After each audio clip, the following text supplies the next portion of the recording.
For me, it's a real privilege to be here and to presenting at Digital Divas. I was in the audience last year, so it's great to be able to contribute in a different way.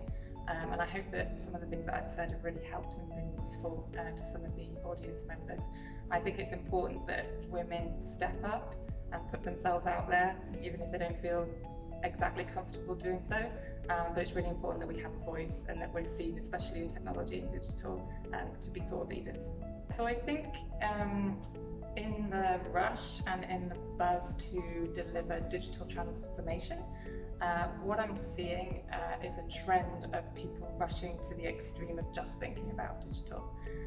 So it's incredibly important, and obviously it can do wonders, but it can do wonders in the right way, and it needs to be integrated. There's an offline and an online world. And what we're seeing quite often is that people are starting with the channel and they're starting with the technology, rather than actually understanding the real consumer or target audience behaviour and understanding what's going on, so that they can really try to solve that problem and drive growth from doing that. And I think what we've seen, and the stats show that in this region 52% of people use ad blockers, and that's because we are not actually communicating in a very relevant way, because we're not understanding the psychology and the behaviour that's going on. We're in the places we think we want to be, but we're actually being quite obtrusive, that we're bombarding them and not with the right messages. So I think we need to go back to basics of understanding the customer behaviour, and then trying to problem solve from there, because the technology will come. And the technology probably exists, and if it doesn't, it can be creative, but you've got to start with the problem that you're actually trying to solve and go back to the customer or the target audience.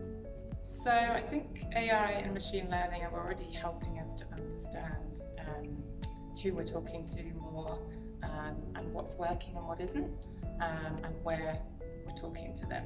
And so what it's doing is it's picking up signals of behaviour, past behaviour that people have left behind.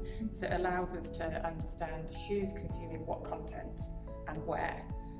But we need the human eyes over it to analyse and say, what actually do we need to do about that? How do we actually move forward? And maybe we need to redirect budget somewhere else. Maybe we need to optimise this and that.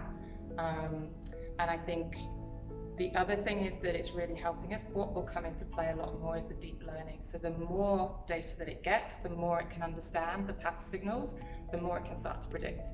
So moving forward, the more that happens, the machine and the technology will actually understand what we want way before we do, and it can start to predict and serve that up to us. I think again, where it's not helping us is it can't tell us why that's happening. So it can tell us who, it can tell us what, it can tell us where, but it can't get to that deep understanding of the human behaviour. So for that, unfortunately, I personally believe you can't, there's no substitute for speaking to real human beings.